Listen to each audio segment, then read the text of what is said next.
Hey guys, welcome to our injury prevention for runners workshop. We're going to go over a little bit of two things today. Number one, how to run faster from last year. That probably sounds pretty good. Number two, how not to get injured. Okay, so we got two things today. Again, performance and not getting hurt. Two good things to cover. We're going to start by covering the first and foremost, the most important thing in my opinion when it comes down to running is posture. Now, most people don't realize it, but when you're born, you actually don't have your developed posture. You're inside mom like that, okay? If you run like that, what's it look like? Not too good, right? So you're like this. So when you're born, all of a sudden you don't take on this perfect posture shape, you actually develop that part out. So we're gonna start right away by talking about some ways to get that posture. If it's bad, we'll talk about if it's bad or good here in a second, back. So the first thing you did when you were a baby, by the way, backside, front side, and we think it's a boy, just so you know, what you do is you go on your belly. When you're on your belly, when you're a baby, you're going to do belly time. You're going to start to extend your head up. Why? Because you want to see where you're at. You're like, hey, where's my bottle? Where's my boob? Okay, I need to eat today. That's going to be the first part. What lifted you up to do that? Your muscles. So your muscles actually start to get stronger to pull you back up. Well, all of a sudden, right about 3 months, 4 months, depending upon if you have a cat, a dog, a brother, a sister, you want to go after them. So all of a sudden, you pull yourself up into all fours. Now you're crawling, you're getting the middle back curve. That's the first one. And when you crawl, if you're looking down, where are you going to go? Right into a wall, right? So you're going to lift your head up even further when you're in this phase. So you're accentuating that curve in your neck. Now you're looking forward, I can actually get to where I want to go. So now we have a neck curve, we have a back curve starting to go this way. It's hard to bend the spine exactly the right way. It's got scoliosis today. It's also, there's no curve back here now. So when you're a baby, about 8 months, you have no butt yet. There's no butt muscle. So if you change a little child's diaper, I got 4 of them, I know what I'm talking about. There's nothing down here muscle-wise. It doesn't happen until they finally pull themselves up onto an apparatus and their curve gets set in and they start to walk around. Now they're little movable creatures. They can run everywhere. They toddler now, right? They toddler all around. They toddler and fall over. So what happens here now is now you're developing out a muscle, again, the butt muscle, scapular stabilizers, which we're going to talk about here in a second, and your neck flexors and extensors. You're starting to pull this back in and through. Now, when a child walks, what do? They fall forward, okay? They don't actually just go, oh, I'm going to walk. They actually all of a sudden shift their weight forward. Centered upon, by the way, for your Jeopardy people, the center part of the spine is the S2 right here. The spine is right there, that guy. That's the center of mass for you. So when you fall forward, where are you going to go? Forward. So all of a sudden you're upright, you go, I'm going to fall forward, I better catch myself. Okay, that's the key. They got to catch themselves. Why? Because now muscles start working differently. Okay, so a proper posture, just to cover it again, you would have a neck curve, a mid-back curve, and a low-back curve over top of your pelvis, okay? Under your pelvis, you would have your knees and you arch your feet, which we're not going to go to feet today, but we do a lot of work with foot problems in here. And foot problems happen because the arch never forms properly, just like the curves don't. So again, that's why you don't want to put kids in shoes too early. Let them actually develop out that arch down there. So what's going to wind up happening is we have ear over shoulder, shoulder over hip, hip over knee, knee over ankle, and we have this upright positioning. When I do that, and when we do that as children, our energy is centered over top of our beings. That means gravity's going down straight through us. So I'm about a 200-pound male, so I have a curve here, here, here, and in my hips, knees, and ankles, and my feet that are pushing the energy gravity away. I'm able to maintain this position. If I go through life and I lean this way, how long do you think I could stand here for? A lot less than I could if I was upright, okay? Try it right now, lean forward. Where do you want to go? You want to fall forward. If your head falls forward this way, how much more energy are you wasting on those neck and shoulder muscles? So you people that have neck pain, headaches, back problems in general, if you're at a desk all day and you look like this in your pictures, well, guess what? Really hard time running, because now what is running really? So running is the effect of you falling forward and catching yourselves multiple times ad nauseum, okay? So whether you're running a 5K, a 10K, half, full marathon, it's all just falling forward and catching yourselves, and the more efficiently you can do that with the energy staying upright, is longer you're going to do it. So I can guarantee this at the Boston Marathon, just happened last week. You're not going to see a person start a race this way and finish. It just can't happen. The mechanics of the human body are going to dictate that you're going to wear through processes, and guess what you're going to get? Injuries. You think he won the race that ran like that? No, he didn't make it through the race. The more upright you are and the more stable you are across your body, the more efficiently you're going to do that. Now, I'm not going to put this all back on like pose running, which pose running, if you guys remember all those little 5-finger shoes we used to wear, their idea was to keep everything underneath your body the whole entire time. And we did all these kind of funny drills. and we read books about, you know, tribes in South America that can run like 100 miles in a day, all this kind of stuff. Well, we're not going to talk about so much that today, but we're going to talk about the reality of that when those tribal people ran, they kept everything very upright and they were able to keep right underneath of their gait. So we're not going through running posture today. If you're a traditional heel striker, which a lot of you probably are, the mechanics of staying upright are very important. If your heel strikes out and you start falling forward this way, more tightness in the hamstrings, hamstring strains, more low back discomfort, more foot collapse, more shin splints, by the way, too. So a lot of things start to add up. But the more you are upright, no matter if you're a heel striker, a forefoot striker, this is going to benefit you today. So how do you know if you have good posture? So what I'm going to do, and keeping her out of the camera as much as I possibly can, is enlist my wonderful assistant to actually go over, and she gave me a thumbs up. Hold on, if she can see it. Oh, look at my passcode. I'm going to show you my passcode. My whole life's in there. We have this wonderful app in here. Can you see it? Yeah. Okay. It's called the Posture Pro app, okay? So, sorry, Joe Ferrantelli, if I messed up the name, but Posture app. Basically what it has in here is it has my name, my height, my weight, and then these little areas here where I'm going to take pictures of myself, which, by the way, anybody that's listening to this video, if they want to send in your pictures, you can do these at home on your phone. It's very simple. You can email them up to us. Just give us a call ahead of time, tell us you're doing it, and we'll go ahead and tell you how to do that. But we're going to do one picture of me looking at her and then one picture of me looking to the side, and then I'm going to put a couple of dots on there. So bear with us for 1 second. So you can stand anywhere you like so you're not in the camera. There you go. Excellent. Good right there. All right. There you go. Open that little pack up. There we go. Good. Can you see me fully? Let me back up a little bit. There you go. That's probably good right there. Yeah. All right. So she's pointing the camera at me right now, and I'm sure I'm in your realm. I'm going to actually, in this one, do it the right way. So I'm actually going to close my eyes so you can get a real nice reference of what I'm doing. I'll tell you why eyes close in a second, and I'm going to simply march in place. I'm going to give myself 10 or 15 steps just to get comfortable, and then I'm going to come to a stop. When I come to a stop, I'm going to open up my eyes, and Tess, go ahead and take a picture for me. Got it. All right, let me see it real quick. I might do a couple of little things. And so what you'll notice in here, if you can see on there, it's a little dark in here. It's okay. I like the photo. And I'm actually going to screen capture me a little bit. Kind of cool software. And I'm going to hit next. Now when I do that, it's actually going to bump me over to a side picture now. So now what I'm going to do, yeah, go ahead. Spin it, right? Sorry. There you go. I was like, wait, I see you. All right, so now what I'm going to do is I'm going to stand from the side. And Tess, you're probably good right there. And I'm just going to look straight this way. I'm just going to take a quick snapshot of me. Excellent. Good. Let me see. And then I'm going to do the process myself here. Looks good. I'm a little turned on that angle, but I should be okay. And the same thing I'm going to do here. I'm going to show you guys how we do this. And then what I'm going to do, go down here, I'm going to select posture analysis. And now with the posture, what I'm looking for, it's probably hard to see on your side, but I can see it on my side, is little markers. And it's a little hard. It's actually darker in here than I thought it would be. So I'm going to put a dot there, dot there. There's my nose. I don't like that one. I can come back. That's better. My shoulders. According to Dr. Brady, traps are the new abs this year. Oh. Yeah, it's better to have good traps than good abs. I don't know if I trust him on that one. All right, so that was that one. Now this one's the important one again. Ear, shoulder, hip, knee, ankle, straight. All right, so what I just did was a analysis. Again, we're in the field, we did it kind of quick. I take my time. It takes about 20 minutes to do a full report for a patient. But I just want to kind of go over what we're looking at here. You can see that pretty good? Yeah. All right, cool. So what we're looking at here is normal. Okay, so normal would be that developmentally, if everything was balanced for me, meaning I have no accidents, no injuries, no traumas, relatively not much. I don't sit at the desk all day, those kind of things. This is what I would look like normally. The green line there is gravity. It's splitting you in half. So we're bipedal, 2 feet standing upright. If you're running and you have equal amount of energy, I'm 200 pounds. I have 100 pounds going through my right leg, 100 pounds going through my left leg. I'm running a 5K. I will wear out evenly knowing that they're in line. That's the green line there. Again, that's gravity. If you zone into me, can you see it okay? Yeah. Okay, it's gonna be a little bit hard. It's a little bit dark picture, but you can see I have some shifting going on. I don't look terrible, but I do have a high right shoulder.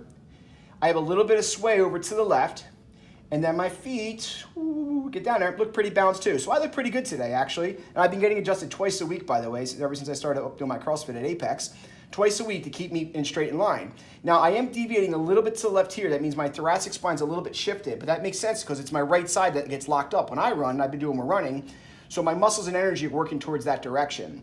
Now, the big one we talked about a second ago is this one here.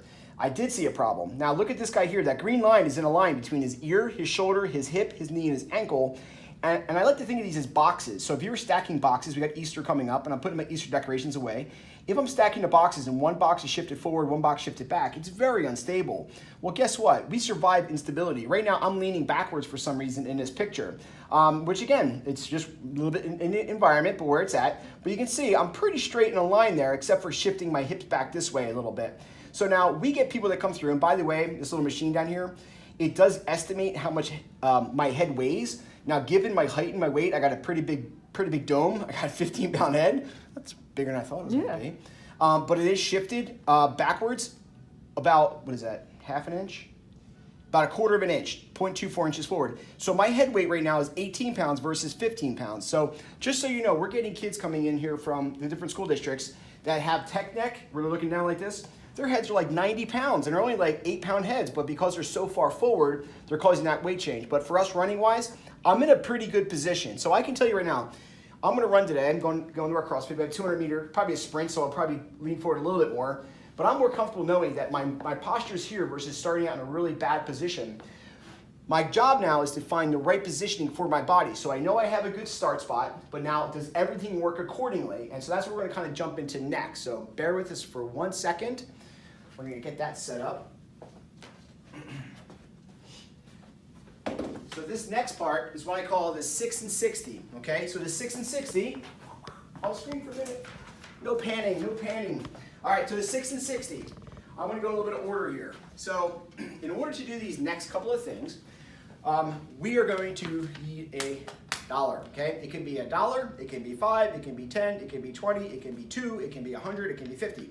It's gotta be in this, okay, in American, okay? No Canadian, no Jamaican, nothing like that. The reason being it's 6 inches, okay? So if you guys are at home, you wanna measure pictures, 6 inches work. That's all you need is half a ruler right here.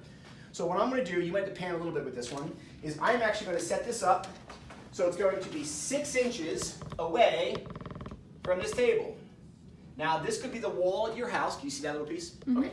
So this could be the wall at your house, no big deal, as long as I know I can touch something. So what I'm gonna do is I could be barefoot, ideally, or with shoes. I'm gonna pray I don't have holes in these socks.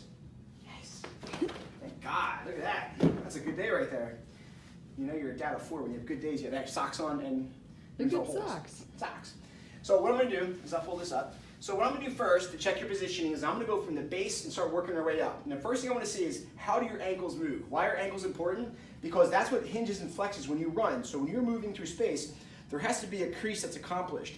If the ankle is tight, when you go to raise up to clear your foot, you're gonna develop what they call shin splints, which is gonna be all these muscles in here are all gonna get shredded. Why are they getting shredded? 2 reasons. Number 1, you're having to dorsiflex, flex the foot up, creating that muscle right there. The second reason is when you strike the ground and this muscle is still contracted, you're forcing this muscle down. That's actually where a lot of the tearing comes from. So it's called a force negative. You hit and then tear, and then you wash your feet for 10,000 more steps. That's where shin splints come from. So this is why that's important. So what I'm gonna test here is, can I get my knee and keep my heel down to the table? Boom, I got it. So my heel is down, I touch the table, I bring it back up. So now you can get there as much as you want. I just wanna make sure that your heel and make sure that your knee touch. Now I get a little bit of a cheat. Nah, it's actually about even. I thought that was sticking out some, but it's not. Boom, not bad. Ankles are pretty flexible, they've been doing pretty well. Next side, same thing. Can I clear my foot? I'm gonna line up on the dollar on the edge. I'm gonna lean in, bam, no problem. Foot's down, foot's in. If I wanna get complex, did the athlete drop their foot arch down? That could be a foot arch problem. My arches are still pretty preserved. I got there, no problem. Number 1, that's the first thing. The second thing is you're gonna do 6 inches off the wall. So if you wanna put this up against the wall, I'm gonna go without putting it up against the wall, but I'm gonna show you what I'm gonna do. But I need 6 inches now of hip extension, okay? So hip extension is this motion right here. Now I like doing it lying. I guess I could do it standing as long as I get it 6 inches back from my heel, that's fine. But I wanna show you what it looks like on here, and to visualize if I had a dollar down there, I'm just gonna be stable, and I'm gonna raise up 6 inches. Now my ankle should come up at least 6 inches, so if I'm stuck here, or if I do this, like your hip comes off, that's a fail, keep it 6 inches, and the energy should come from the glute, so you're not bending the knee, causing hamstring stress, hamstring strains, going this way. It's straight, and up, and down. And this one, up, and down. This one feels really good there. Usually it's this right side, I fail that on. and I'm back and forth. So again, it's 6 inches from where my ankle came off into the air and above. Is that pretty visual? Cool, awesome. All right, so that's a 6-inch leg raiser. Check that one out next. The next one, the 6-inch leg raiser. So now we checked ankle flexion coming up. We checked hip extension coming out. Now I want to see if I can get tight when I run. Can I stabilize? So one of the things we'll find with our athletes is they can either, when they run, they start normal, and all of a sudden they become disconnected. They go into this kind of sway, or they go into this called a no acetol running style, where they have like no glutes anymore. That's because they can't stabilize their midsection. So the next one, with me huffing and puffing, thank God I CrossFit, is a 6-inch leg raiser. Can you raise your legs up 6 inches, keeping your core engaged? So yes, you can brace first and then raise. I have no problems doing that. And then coming back down. As you brace and engage, what I'm looking for, you should feel, is number one, can you do it? Or can you get up and you're like, oh God, oh, twisting and turning. That's a fail. If you come up and you do the man belly, that's a fail. Okay, you're not stabilizing. You're losing that pelvic spine ratio. Can you stabilize and raise and hold? And we're looking at like 10, 20 seconds. If you can do a 60-second one, that's fantastic. I'm pretty sure I can, but for the sake of the video, can you stabilize out? Again, core's on, legs in there, nice plank position, nice and tight. Abs aren't open, abs aren't closing, keeping nice and tight through. The next check. If you can do it, congratulations. You're not having to do as much of those. The next one, we're going to use a wall angel. All right, so I'm going to grab the next piece of expensive equipment. Remember, so far we're $1 invested, but you get your money back. For $1 invested. The next one is this crafty bugger here, that if you're watching this video, you probably have a wall. We're going to do a 60-second wall angel. Okay, so I'm going to go into my athletic posture. So my athletic posture is knees are bent, butt is against the wall or curved, my shoulders are retracted, my head is up. This would be an active posture if you're ready to play wrestling. If you're ready to wrestle, you're ready to play baseball, if you're ready to play softball ready, it's that ready position. So what I'm going to do is I'm going to stand away from the wall. This one I don't recommend 6 inches. It's probably about 2 to 3 inches, just so you're away from it a little bit so you get a good bend in the knee. Hips, shoulders, elbows, and wrists. So I was thinking about this when I was this morning, because Tessa was always thinking in the shower for some reason. Can I make 6 points? I can. So it'd be butt, 2 shoulders, a head. What's that? 4. Elbows, 6. Okay, now it's wrist. Now I get 8. All right, so we're gonna go up and then down. Now this one is tough for me.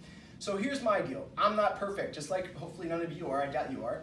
This is my hard one, okay? Especially my left shoulder. We did a bunch of toes to bars, some other exercises the other day. It's stiff in there and tight. This is the one I would actually stretch prior to running with my left side today. But I'm gonna do a wall angel. So again, the contact points are my butt, shoulders, head, and we're in that upright position, so nothing's disconnected, okay? If you can't get your head back there, give us a call, we gotta talk about it. You should be able to get there, and you should be able to go up overhead and bring it back down for 60 seconds, guys. 60 seconds, no rep sets. Go as high or go as long as you possibly can. Take your time doing the motion nice and easy. That'll be the next one. And then last but not least, we're getting close, is our 60-second plank. Okay, so for the plank, I'll utilize the bench again. And again, this is a midline stabilizing piece, okay? On this one here, I'm keeping my core tight. I'm not letting myself go into a noodle belly where I'm dropping down. I'm not going to the angry cat pose. I'm going to a very rested, engaged, okay? The 2 engagements I find for athletes is butt on, belly tight, okay? Or some athletes need belly tight, butt on. It depends on what kind of athlete you are. But you're gonna stabilize for 60 seconds. Again, this goes back to the idea that I wanna see if the athlete can maintain that centrated upright position. So again, if you're weak in that core and you're falling through, or let's say, like you saw my spine, I'm a little bit noodle belly, and now I'm kind of leaning forward this way a little bit. I would have engaged my abs, I would have been perfect posture, so I caught myself off guard a little bit. Or if you're weak in your extensors, posterior chain, hamstrings, glutes, back, you're going to tend to be more up into this position, over recruiting the anterior chain. So you want a nice little combination of just core engagement, plank position, keeping things tight. Head's neutral, by the way. So as you're in that pose, I don't want you to really accentuate the head up. It's like you're running, you're looking straight out in the head, keeping it relatively tight so you're not way down here in that area. So there are my 6, okay? So again, ankle, hip extension, 6-inch leg raiser, wall angel, plank. Those are the 6 positions that if you can find them on a consistent basis, I'm gonna promise you 2 things this time next year. with working with those and clearing them out, you will have less injuries. Why for that one? For the ankle, less shin splints, less Achilles, less knee problems. For the hip extension, less back pain, less foot pain, because if that hip can't extend this way, guess where this thing goes? This way. So how many runners do you see avoid hip extension? They're flaring all the time. They're always coming through. Well, guess what? Now my foot's striking and torquing. This is IT band issues, piriformis issues, all kind of stuff coming back in and through. Midline stabilizing. Again, if you can't do a 6-inch leg raiser without pain, you have way too much compression in your lower back. The jarring effects of running are going to start to add themselves up. The wall angel, probably by far, if you give me the toughest athlete who just has never worked with gymnastics and body weight, and you give him like a 500-pound bench presser, put him on a wall, tell him to stand there with his butt, shoulders, elbows, and wrists against the wall, and tell him to do it for 60 seconds. Let's see how much they can cry. 60 seconds, that guy might as well be lifting up, like Samson, a big building up there. It's really difficult to do, but it's really good to keep that, and you saw me do it. It's very difficult for my left arm, because we're so tight this way. It really gets you more educated back in this way, so again, when you're at running posture, things are staying nice and upright in here again versus disconnected, being all in there. I think that was all of them. So this is a quick injury prevention workshop. We're trying to chop this into some pieces so we can refilm it, but I hope you guys appreciate it. Again, my offer in the beginning is still up. If you would like to get your posture checked, you're not local, you can't come see us, you can send me in those 2 pictures. You just saw it. Tess had me, 15 feet? Yeah, about. Not even. So these cameras now, guys, are so high def, you can zoom in on from a while away. You don't have to do the whole eyes closed thing. You don't have to do that for me. Just make sure that you're about steady base, squared off, hands are relaxed by your side. They might be turned to the side. Same thing, have your person do it that way. Simply, you can text us. Our number is 215-693-1176. Tell my brain somewhere else. You can text us on that number. That's our main line number. If you text us over to say, hey, I'd like to get my posture done, I'll throw it through. I'll throw you back an email. That software has an email. I can send it right back to you. If you don't have $1, come see us. We'll give you $1. That's my other offer, because everybody should have $1 out there, I would hope. But I'll give you a 6-inch ruler right there. Why should we have come in for $1? That'd be great, wouldn't it? That's my $1. Okay, crap. It's your $1. Come back in. I'll give you one of Tessa's dollars. But all the rest of the stuff, like I said, you need a bed at home maybe for the 6-inch leg raise. You need a wall. You don't need a whole lot to kind of figure it out. And by the way, what I showed you today is repeatable and reproducible, so scientific. So if you did it today and I do it tomorrow and I can't do the same thing, trust me, guys, I was shocked when I raised my right leg up. I haven't done this test in a while, and I've been doing CrossFit for like 6 weeks now. 6 weeks ago, that right leg wasn't coming up. It was stuck. It's been great, and that was just proof right there. So I know I'm doing something good on that side. Same thing with the ankles, and same thing with the wall angels. Obviously, that's my work. That was my goat, my bad thing, is my wall angels right now, so I'll work on them as we go through. So these are not just for today. These are not just to find out if you have a medical chiropractic problem. These are to figure out where your weak links are. You sit for your job all day long, you sit behind a desk, you're a teacher, you're stooped over. Well, again, it's not living a conducive lifestyle to be able to maintain that upright position and fire through for 10,000 steps. So I appreciate you guys online with us, and if you're not, shame on you. But get in to see us and email us if you need any questions. Thanks.